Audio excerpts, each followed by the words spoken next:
Hello, hello. Hello. Is that your phone? Is It that an was. echo? It Hello, was. Wonders. Now it's not. Oh my goodness.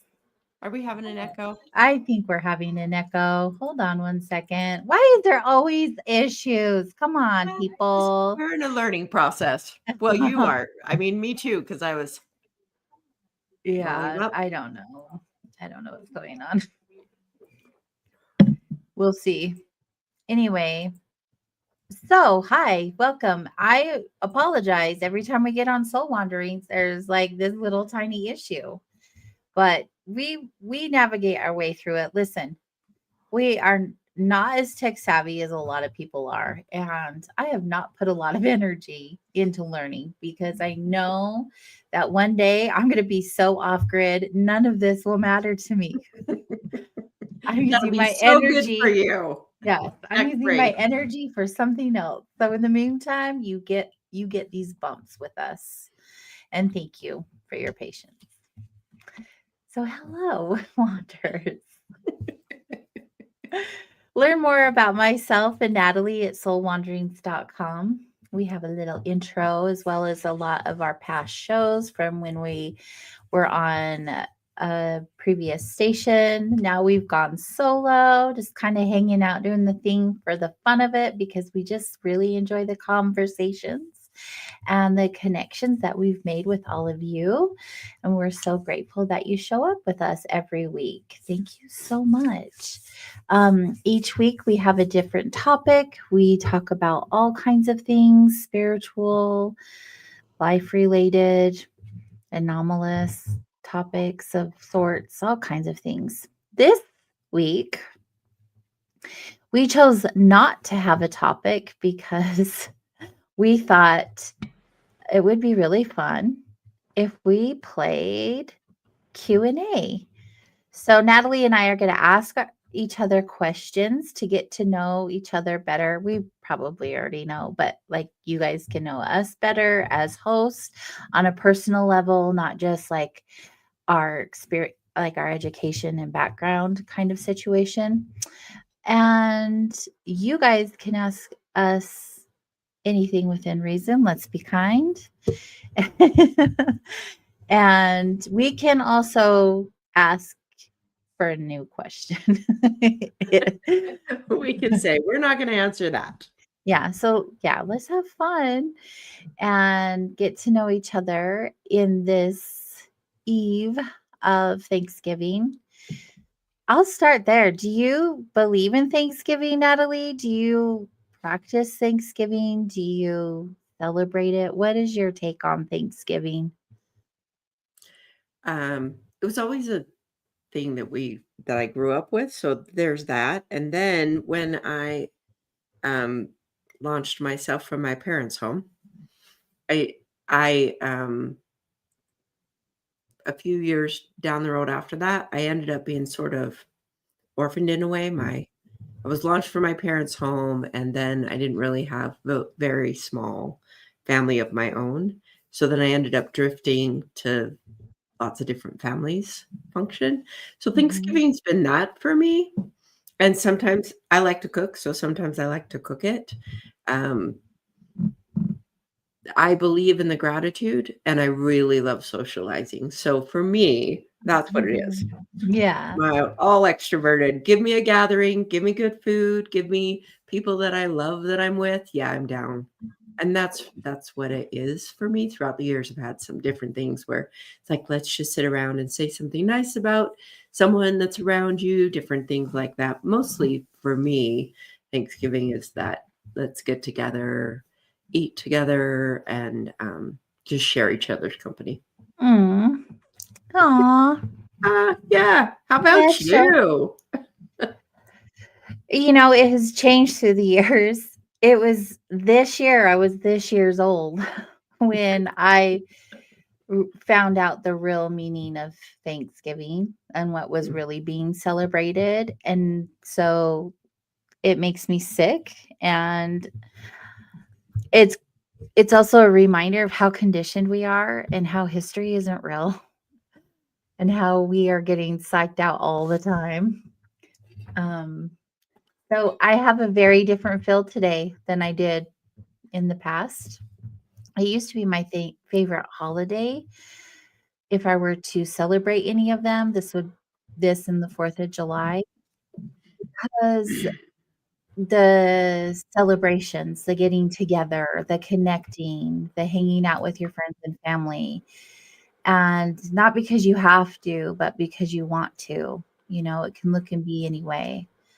And I love cooking and hosting, and so I've done that for most years.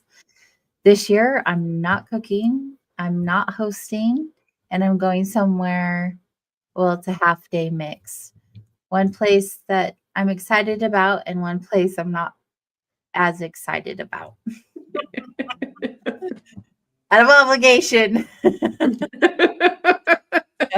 You know what I mean. Well, that comes with the holidays. And it's tough. Grief is really challenging for holidays, as you know. Like, the holidays are rough, and like, I am very fortunate. And when I say my son's not with me, it's not because he's transitioned, it's because he's clear across the world serving our country. And it's not the same, but the grief is still there in a different way. And it's Oh, yeah. really been like, I've leaked a few times today, just like really longing and missing, you know, just that what I've had for the last 30, almost 30 years. So it's Yeah. kind of rough. Oh, it is. So I have that too. I was feeling yesterday. I said, "Oop, here I can feel the melancholy that I always experience during a holiday. I can have the gathering and the socializing, and I always have this underlying melancholy.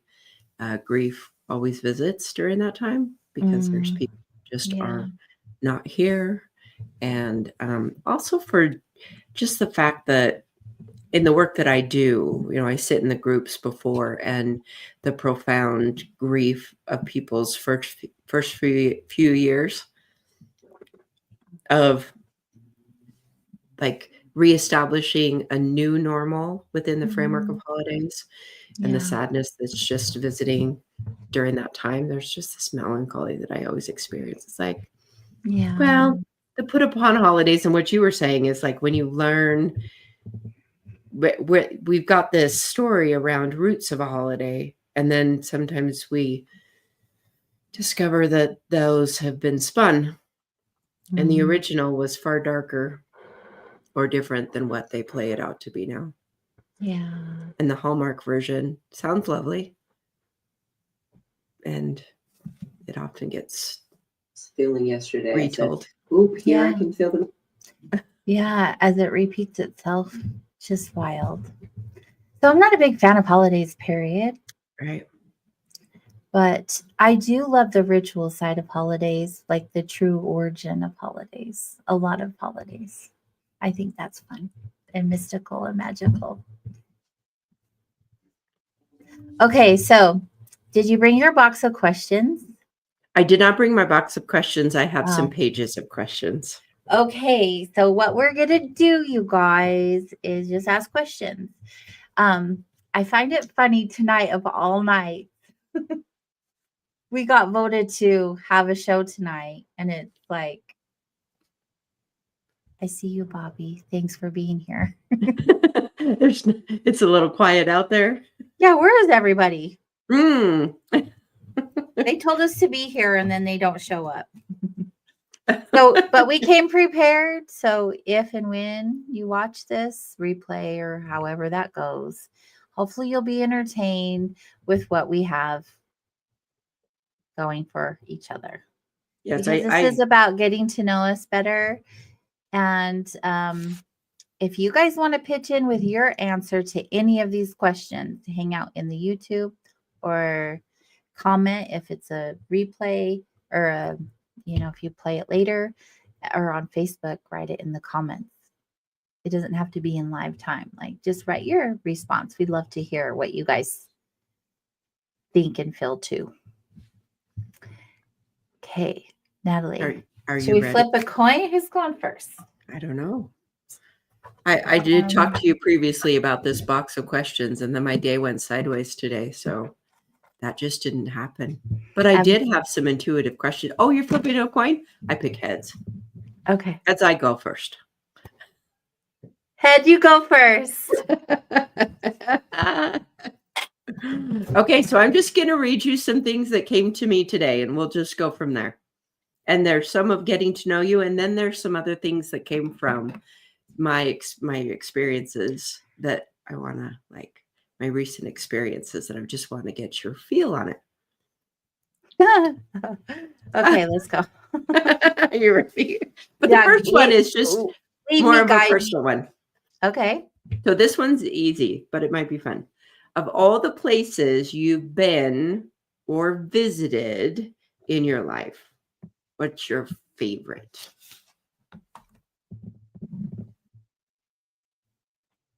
Okay. I have two that just immediately popped up. The first one was Maui, Mhm. because I had the most incredible experience there. I was meditating on the beach and I was away from all of the crowds and everything. I walked down where nobody was at, and I was literally sitting Indian style with my eyes closed, and I'm listening to the waves, and I'm just feeling the energy. And I start hearing this splash, splash, splash, splash. And I thought, gosh, kids can't, like, I haven't opened my eyes. I'm like, these kids, don't they see that? Like, I came over for music. What? Anyway, I thought somebody was coming. So I kind of peeked my eye open a little bit, and it was the sea turtle. Gooched its way up about 4 feet from me and was just laying right there. And it had to have, like, I must have not even heard the whole thing, obviously, but because when I opened my eyes, and not even like 10 minutes after, another one came up about 6, 7 feet away from me. And sea turtles always come up for me as my spirit animal. And so I had a complete and total meltdown. I go, oh, this is crazy. I am sure you can imagine how emotional I was. That was really awesome.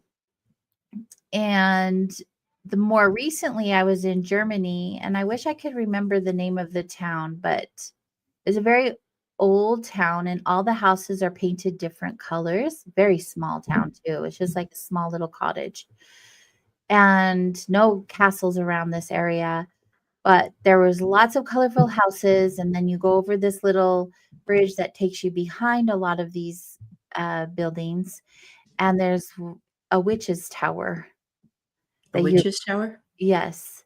It I wish I could remember all this stuff, but I'm not in that space right now, but I have the details. I have pictures. I was standing at the bottom of this tower and just, like, looking up at it and not even understanding or knowing anything about it yet. I just had heard it was in this town. "Hi, Genghis, welcome." So then I started reading, like, how they have the plaques with the history and all of that, and it says you can tour and everything like that. But it started to snow, and so they started locking up and going because it wasn't a very busy day. Like, you could see some people with their umbrellas walking around, but I've been there twice, and the second time, it was much busier. There was, like, it was a hustle bustle kind of, everyone's walking around, sitting around, drinking tea, drinking beer, whatever they're doing. And so I'm standing at the bottom of this tower, and I'm looking up, and I've never felt like I've time traveled or, skipped timelines or anything like that, but I'm literally in this moment, and I just remember, like, looking down, and I had, like, a black skirt, and I couldn't see my shoes because the skirt kinda went out a little poofier, and so I couldn't see my feet, but I was still on that cobblestone road, and I looked up, or I was looking up, and then I looked down, and I looked up in the door, and there's a lady there, and she's like, "Come on, we've been waiting for you." And I was like, "What? I thought you were closing up."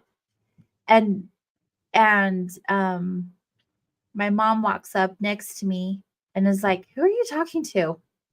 And I just snapped right out of it. Oh. And I was like, okay, wait, what? They No, were waiting for you.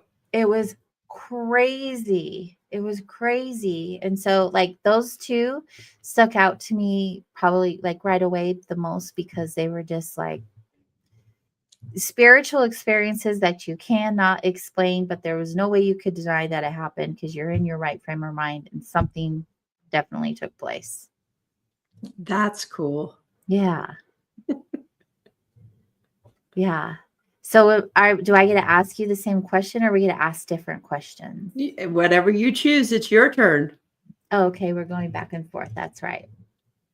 What doesn't Oh, it see? I mean, you're like, we're just making up as we're playing. yeah. So I'm going to keep it interesting instead of us talking on the same subject. I'm going to switch questions then. And I'm going to ask you, what is the best advice you've ever received? Good luck choosing. Right? What's the best advice?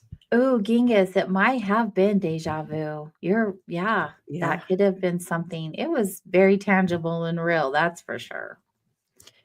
So I'm just going to go what intuitive came to me. So I don't know if it's the best advice, but there was this piece of advice. So this fellow that I hang out with often, I was asking him one time because, and I mentioned it on the show before that I've had this prepper mindset, get ready for the apocalypse, the zombies are coming, around that. Like I prepared for it. I've even spent time, like years ago, we used to take the 40 days of Lent and not go to the grocery store and practice just living off of what's in the house and, throwing yourself into something like that.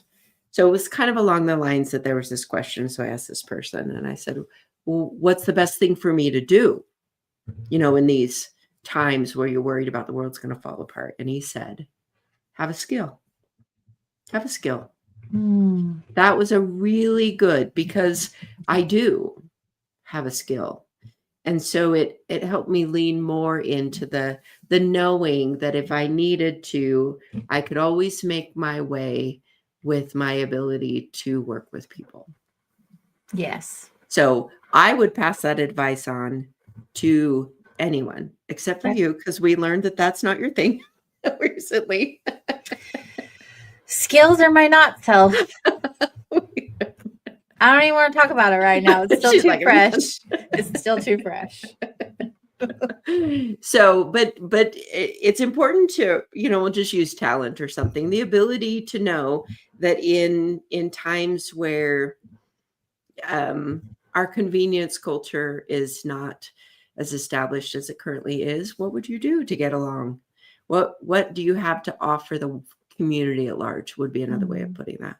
So that's the piece of advice that I remember when you asked me that. I like it. Okay. You ready for That's a good one. Okay. So this one is this one I'm going to ask you is a little bit more heavy in a way. And this intuitively came to me today. So I want to ask, what weighs on your soul? Everything.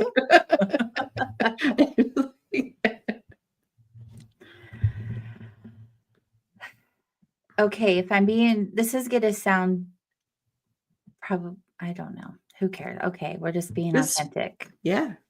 I just get kind of frustrated sometimes because people will use empathy for an excuse to have a certain experience or a certain feeling. So when I say I feel everything, I really, like, it's no joke. Like, I literally, even in my design, I'm just taking in everything all the time. And it just never stops. So I feel when I say this, I mean like literally and figuratively, I feel like the weight of the world. Now that's a lot, right? Like no one can take on the weight of the world. Right. But like especially just like here in my world. So, like, when I know people are suffering or hurting or in a trauma state or a grief state, and I know that I can help them, but they're not ready for that, because it has to be their own way. Like, I I have been known to spend a lot of energy just like sending them love, and just like having compassion and care and concern for them because I just feel like we lack that. We lack compassion and empathy for people in general, and I think the world needs more of that. Mhm. And also, even before I had the understanding, that's just who I've always been. Like, I forgive easily. I love hard. Like, there are things that, even though that sounds nice, it weighs on you. Like, it does put a lot of wear and tear on your soul, I would say. That's what I feel immediately. I'm sure I have a few more I could say, but for for the lack of having it be the AJ show, let's move on. I don't know, Okay. knowing me, do you feel like that's pretty accurate? Yes. Yes, I know you have a lot. And I also know that you purposefully attend and send loving kindness, compassion to people on a very, very regular basis. And I know you do that with strong intent. So I know that you do take time out to attend to those that are having their struggles. And I think, in your design, you have this understanding of struggle because it's Mm, part of your nature yeah. to have that. And then you also know how to find value in this struggle. So I Mhm. don't feel that you attend to people like, oh, poor you. Mm-mm. I feel like No. what you attend in that weight is that some people are in it heavy. Yeah, and I don't look at any experiences like, "Poor you, I feel so bad for you, I feel sorry for you," because I truly know from experience, like, what that is actually doing for you, not to Mhm. you, right? Yeah, And so I don't look at it as in a bad thing for people to suffer. I think it's a beautiful thing that you have the ability to crack open. And so let's do that because I want you to feel better. I think it's important that we right. can like have like all the things and not suffer through it all. And grow. Go. Okay, next question. What books have been the most influential to you? Like the ones that just ah, changed you? So the two that I can think of, I very when I was very young, I read Illusions by Richard Bach. Now, not everybody knows that book from him. A lot of people were given an assignment to read and years ago because this was written in the 70s. So it's an older book. Um, but Illusions has been a guiding light for me. It was one of those called the subtitle is The Adventures of a Reluctant Messiah. And and there was just something about that book that questioned the narratives in a way that we live under. There's a portion in the book that he swims in the earth and he walks on the water. And he said, when you understand the elements, you can do that. It's just an understanding that's beyond what most of us do. And it really pushed me at a young age. And it was this guiding light. And there was in that story, they said, look, there's this little handbook. So these quotes out of the Messiah's handbook were just these affirmative statements or things that I could just give myself to hold me through those a lot of my life's difficult, difficult times. And so that book, that's one of my books. Um, the other one that came up that I just thought about was Your Sacred Self by, geez, what's his name? Ah, it'll come to me. But this book, I did a book, Wayne Dyer, by Wayne Dyer. Yeah, you're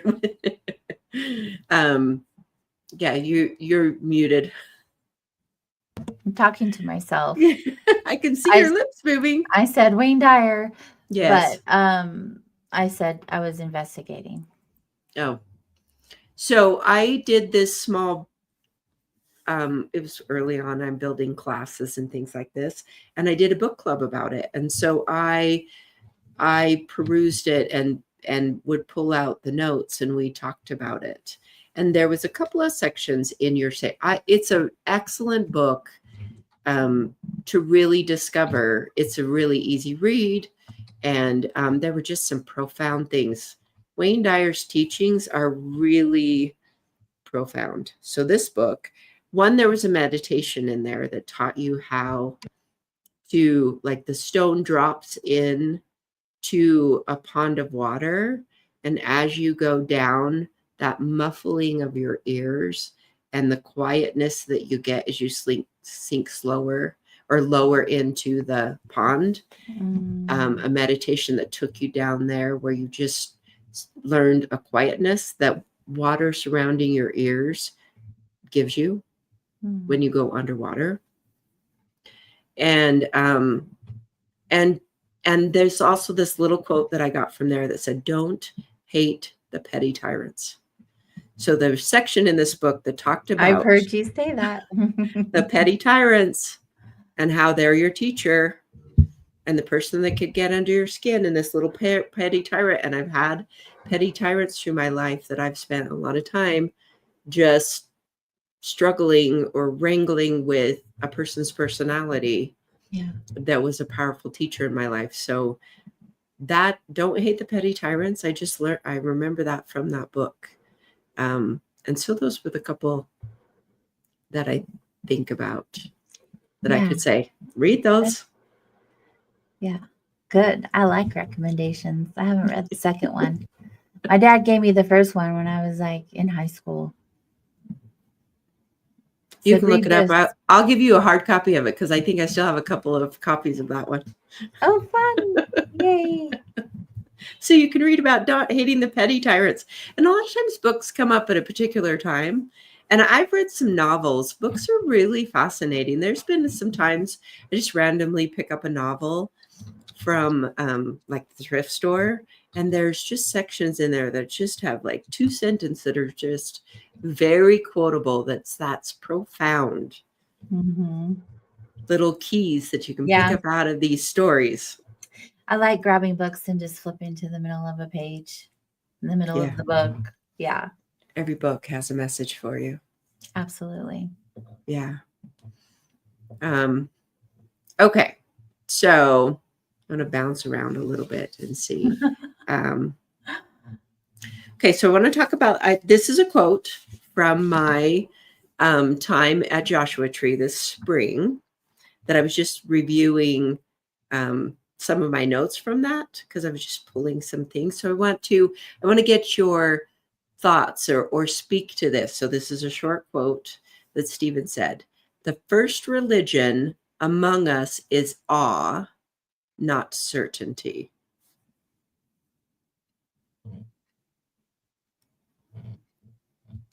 He's so deep, isn't he?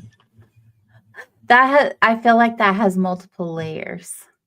Oh, of course. Yeah. Well, one thing, because it's kind of confusing, because religion is a man-made construct. Yes, which drives certainty. Yes. Yeah. But, and he's saying it's not that. Right. It's not that. But why would he call it religion? Well, I mean, this was a little pull out of like paragraphs. That's what he's talking at one point. And I'm just drawing one little jot down that says, oh, here's a key point from what he was saying. Well, one of the reasons why I want to ask you this is because within your framework of human design, you don't have certainty. So maybe it's just like, of course, because I don't even believe anything is certain in life. I don't. Well, that's why we should never take anything for granted, because nothing is certain. Nothing is for sure. So then I guess I'll add a little bit more to say, okay, what comes up when I say, something, what for you, or what comes up when I say, what is awe-inspiring for you?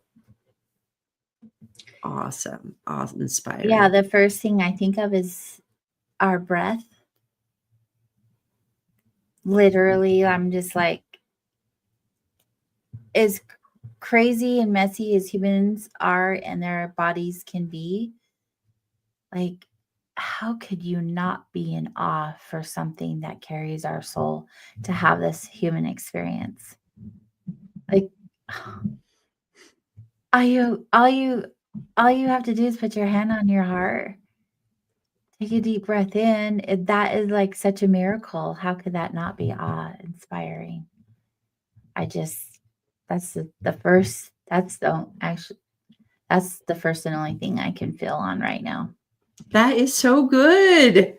Oh, I can feel how deeply you know that. And then it reminds me of how often we can do so much with our breath. We can move things, we can expel things, we can our breath connect. is, people will always say it's your heart. It's your heart.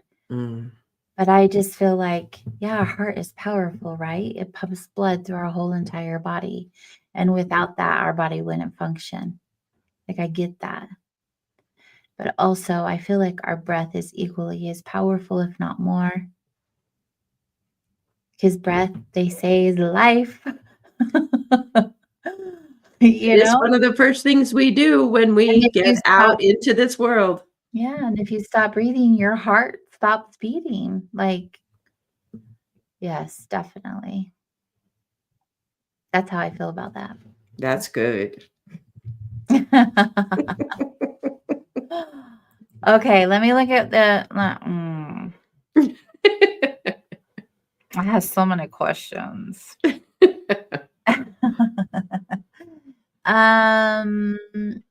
If you could have dinner with anyone, dead or alive, I love these kinds of questions because they're not typical questions that we ask people unless we're doing something like this. Right. Who would it be?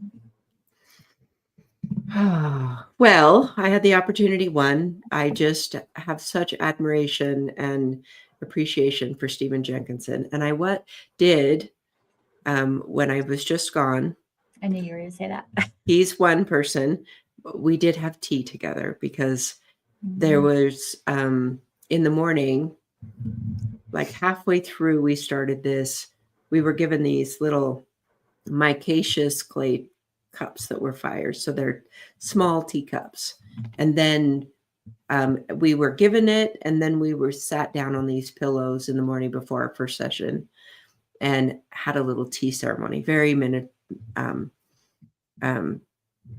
simple tea ceremony. And he talked about tea, and he talked about how he had this bamboo whisk, and there was a way in Japan, he said it was the most boring thing, a tea ceremony. He said it's so boring, but then it's really profound in its mundaneness. And he had this bamboo whisk that you have this way of whisking the tea leaves, and the natural tea is people go along and bruise the tea leaves, and as they're picking tea, all you need is love. It's true. I happened to go in this morning, the second morning, and then we settled in, the few people that were in the room.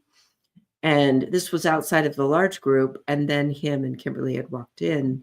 And so they sat there, and his wife was there. So that was a beautiful experience to have that intimacy. And the other person is Abraham Lincoln. And when I was a much younger woman, I studied Abraham Lincoln for a little while.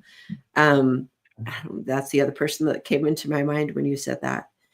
He was a president during a severe time in our country, and he carried so much melancholy. They lost a child, maybe two, but I know for sure they lost one child that died, and his wife was just stricken with that, and he carried that. And I would like to sit down Mhm. And I just maybe just say, how did you keep going? Yeah. Good old Leading, yeah, leading a country. And I know there's mixed things on him, but that's just and to come from where he came from, and a lot of that was self-education, and Mhm. to learn the law, and then to get to that. It'd be interesting to meet him in person to just feel what it was like, his Yeah. spirit inside his body and what that was like. And Yeah. so that's who I think. I would have never have thought you would say that.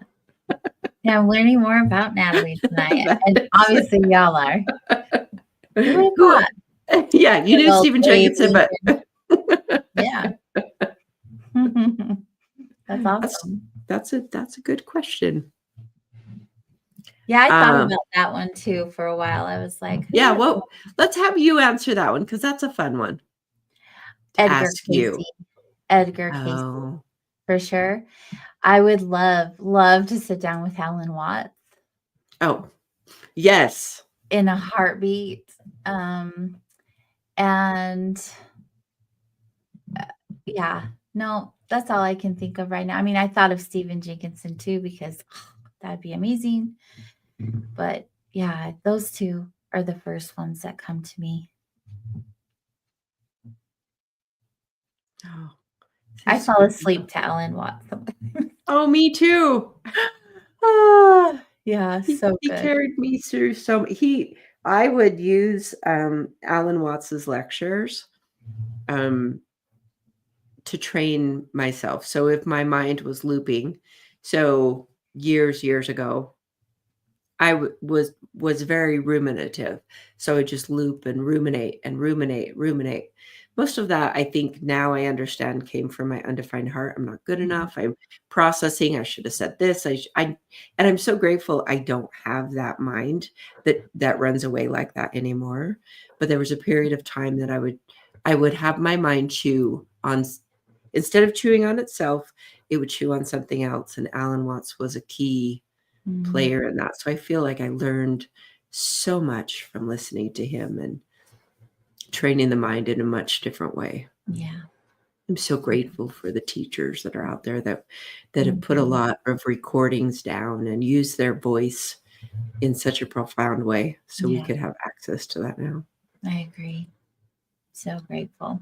It's Yeah. good. Do you have another question for me? I just asked you a question. And then That I was asked my you, so it's like question. that was your Oh, okay. Uh,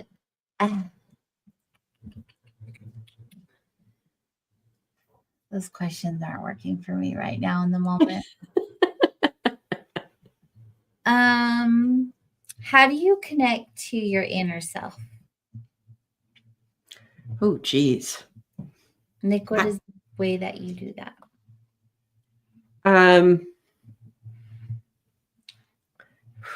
Well, I in one way, I feel like I don't disconnect like I used to. So in a lot of ways, definitely through understanding the design and really appreciating the definition in myself, I've established a connection that doesn't feel as disconnected. Mm. But that said, there are times my hermit has just got to hermit. Like I've just got to get away and just settle down and just sit for a little while. So there's different things that I'll do, like reading is one way, but just being in my own space, and it's been a long journey to appreciate aloneness Yeah. and the ability to be in my own space with myself without battling like something's got to change about that. Mhm. Um, and I definitely connect to myself. Like a fire can always do that. I have fire being often my little nephew is visiting with me he's 8, and he loves fire too. And so I was building a fire in my fireplace and in my wood stove. And he's like, I love fire. I'll help you get wood, Natalie. And so we were just building that. And he said, I love flames. And I love flames. I love building a fire. I love having the heat. There's nothing like wood fire heat that surrounds the space that it's in. And just sometimes just me sitting by my backyard fire pit and just appreciating Yeah. that. Medicine. Mm-hmm. Yeah. That's a good one. Me, my backyard, my trees that are there. That's a me connecting, appreciating it, Awesome. sinking into that space. So good. Thanks for sharing. Oh, you're welcome. Oh, some of these are just okay. Well, some of them are like, ooh, that's like a little heavier because that was part of the I'm not scared. You're not scared? Okay, so then I'm gonna give you this one that feels a little heavier, but I know that you appreciate this aspect. So this is another Stephen quote. So Stephen Jenkinson, from my notes that I took while he was talking. And this statement said, your love to be alive includes your death. So give me some thoughts on that. So that just for me automatically feels warm and fuzzy because it resonates like through my very soul, like I felt it in my bones. I look at death very differently than most that I've been around anyway. People say I'm fascinated or obsessed with it, and I wouldn't say that's true. I just used to really, really fear death until I died. And then I realized that we're already kind of dead in a way. I know like we're living souls being in these meat suits, but like being a human is challenging and suffocating and a lot of heavy things. And I feel like when we do die, we wake up. That's when we're truly free. That's when we fully can embrace and like literally feel the energy of love, because we don't have that understanding here. So I feel like without death, we don't truly know the deepest, purest form of love. It also goes hand in hand with grief. Like when you lose someone, you know, like that grief is as big as the amount of love that you had for them. And that happens through the process of their death. I don't feel like you can have one without the other. Yeah. Summarizing. So this quote to me, and I see it in you, I see and I understand because I'm around you that you love being alive because you died. Yeah, I didn't love it so much before that. No. And the statement that said your love to be alive includes your death. And so many people just avoid death being a part of the life. And then when you incorporate it like you did, even you died and then you came back, and then it's a different aspect of being alive. And that goes with what you were saying just a little bit ago, that we're kind of dead in a way because we're not including both. And the ending, and we don't, the fear of the ending. And there's just something that I can appreciate about having that. And I watch it all the time where people very death phobic. There's this fear of death. We don't want to talk about it. We don't want to have it be an aspect, and that we're missing something along the way when we don't have that. Well, I feel like a lot of people in the US feel that way because we Yes, go North through America. the death and dying process so differently than other cultures do. Well, most of the US. I remember when I first became like curious and fascinated with death was when I was in New Orleans. I was like 18, 19 years old. And like, yes, they mourn, but they also celebrate. And it is and was like the most beautiful thing I witnessed. And that's what made me start being more curious about um, just like death in general. Because, when you're a kid, you don't really think about death too much. It's not something that until somebody dies, right? You're not worried about your own mortality. You just don't even think about it. And then grandpa dies and you're like, okay, well, what does that mean? Right. Because you don't have that understanding or the experience. And as you age, you start to realize just how fragile life is. And a lot of times people then start having these thoughts and ideas of what death is or what it looks like, or they haven't um, been a good human and they're going to be punished and like all of this other extra nonsensory or, like not good stuff that's unnecessary.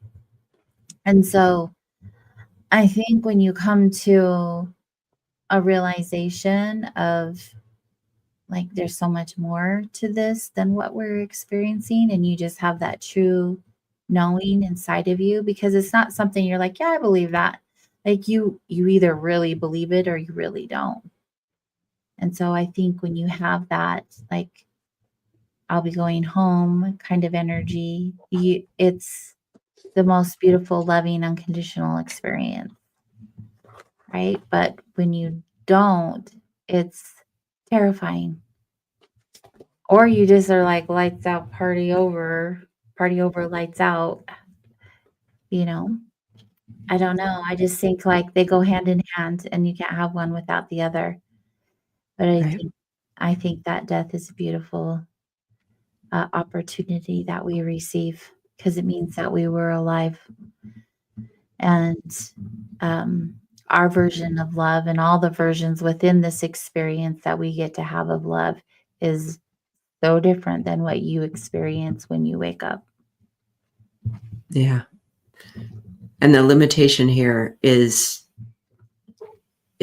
part of that, appreciating the limitation of this space. Yeah. I feel is a powerful aspect of this space to grasp that eases the suffering of this space, is to appreciate that it is limited, and that's an aspect of why we come here. Yeah. It's an interesting experience when you forget that you're that's on the other side. Yeah. And we do. I mean, that's part of the plan. Here we are trying to figure things out again. That's right. And again. And again.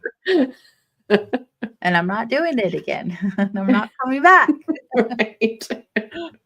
That's what I've heard. I hear several people in a group that I was in, I think 2 or 3 people said, I'm not doing this again. And I'm like, I don't resonate with that. I personally don't, but I hear a lot of people around me do. It's like, I don't know if I come back, I'll come back. I'm not in charge of that.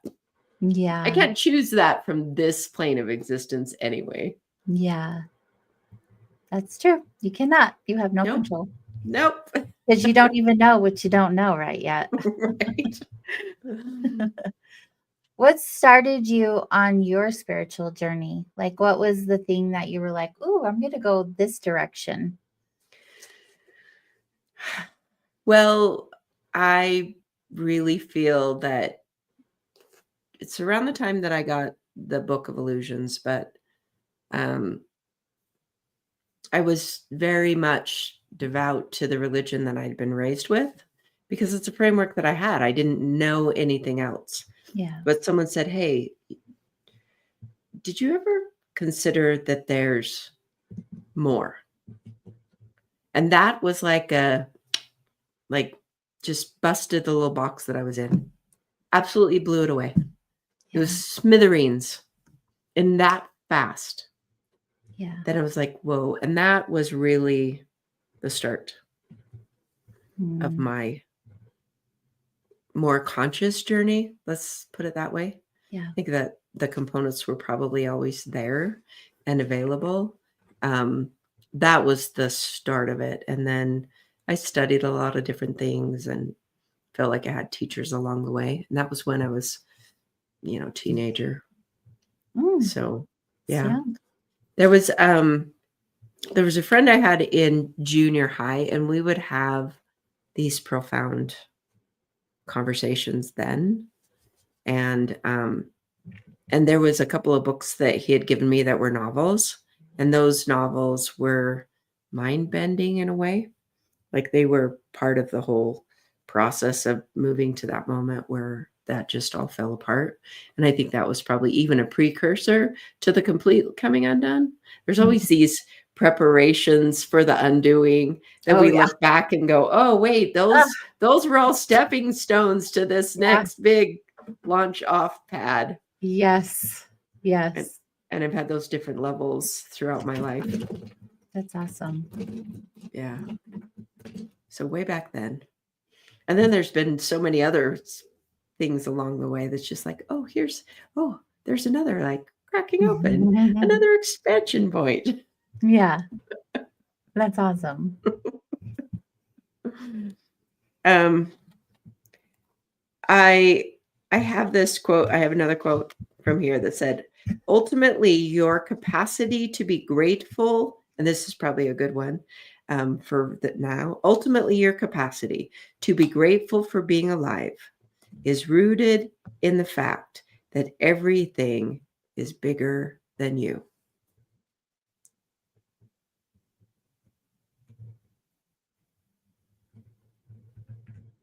Do you want my feels on that? Yeah.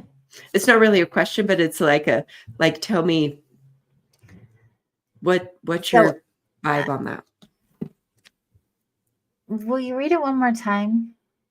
Ultimately, your capacity to be grateful for being alive is rooted in the fact that everything is bigger than you. Is this a true or false? I don't know. I guess it makes sense. Like, right? You hear that and it makes sense that that is a statement, because in order to have gratitude, you have to understand or have an awareness anyway of the magnitude of what it is that you're grateful for. Because even like my cup, as little and as insignificant as it may seem, like, you know how convenient it is to have a cup, especially when you drink water all day. Like, I know that seems silly, right? It seems trivial, but so much gratitude. I take this thing with me everywhere. So then if I say, okay, so along these, I'll dig a little bit deeper in this, and what I would say, that cup that you have, that jar, it's bigger than the jar. Yes. It's the sand that created the glass that was molded by someone, the fire that heated the glass. That's what I just get. My intuition just showed me from the bigger than you. It's you hold that mason jar there. Yeah, we don't see all the layers. Right. Right. We have a level of awareness of gratitude, but we don't understand like the significance behind whatever it is you're grateful for. Because it's like you see forward face. You don't see the whole dimensionality of the experience of the front picture. I don't like this one's kind of hard. Words are challenging for me right now. Let's see. I just feel like, I mean, I get the principle, right? I get what you're saying. I get like today, I just like literally I had a mutual friend come. I'm sure you know who it was. And we just had such a good conversation. I was tearing up on repeat all day anyway. I'm just extra emotional today. Yay me. But like the tears that kept coming up was just like gratitude. Like, And it's not because of what tomorrow is. It's like I'm like this all the time, you guys. I just don't always That's right. cry. I don't cry Right. very often, but sometimes it just gets me and I'm just like overwhelmed with um, the magnitude of what is. Yeah. And, if you look at your life, like look at past on your life when you've gone through the hardest things ever and you were like, I don't know how I'm going to get through this, but you did. And then each time that happens, you can just look back and just be grateful, like, oh, I'm glad I got through that. Oh, that's good. I got through that. But when you look at it like from a higher point of view and look at all these little small things that were big things that turned into bigger things, and you're standing there like appreciating it all because of where you are in life, even if it's challenging for you right now, like you made it. Like you made it. And I just think like there's a lot of people who don't. If you're listening to this, you are one of those people who've made it. And like, what is there not to be grateful for? No matter what situation you're in right now, you're still able to do this. Like you still get to breathe, you still get to connect, you still get to make choices, you still have time to heal, you still have all this opportunity to do whatever it is you want. So I don't know, it's multidimensional, that statement. It's like you can look at it from many different perspectives. How do you take that statement? I learned along the way humility is a powerful skill to have, the Mm, ability to be humble. So that's one thread that I would say on it. That if you're the biggest thing around, you're missing it. And there's a lot of times people, it's like it's not rooted in that. It a lot. There's times where we can get lost in thinking that we're alone in it all, or mhm, it's victimization, or being victim actually makes you seem like you're big. I've done my stint in really being good at being a martyr mhm, and learning humility, which is a thread of this, that it's like I'm a teeny tiny aspect, and that does not diminish the piece and my place in the show. It mhm, doesn't diminish me anymore. But there's this part of saying I'm a teeny tiny bit in the bigger picture, and mhm, it helps me have so much peace to do that. So mhm, there's part of that said I can find this gratitude of being alive. And then it takes on this day where we go in and there's a bigger family picture at there. There's this long thing with food. Like I remember having this exercise in a mindfulness course I went through where they gave us raisins. And so you roll the raisin around in your mouth and you really feel it. And you look at it, and then you can start to, I remember intuitively getting, oh my goodness, this has been handled so many times before it got to me to consume.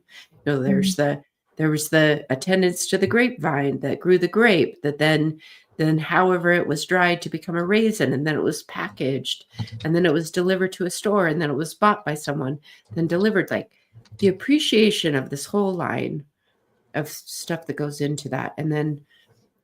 And we can just get caught up in doing the things like a big meal and the shopping, and there's so much to understand that within the framework of our society and our community, there's so many people even that handle things to that we can extend gratitude for, and it's very fulfilling, yeah. I think. So that's part of the take that I have on that, and the appreciation for the modern life that we have. I tell you, Ah, remember years ago, I don't know, there was a reality show. This was so many years ago, 25 years or something ago, where people went and they lived like they were in the 1700s or the early 1800s. oh, They would really? go and Without live all like the that. all the good stuff?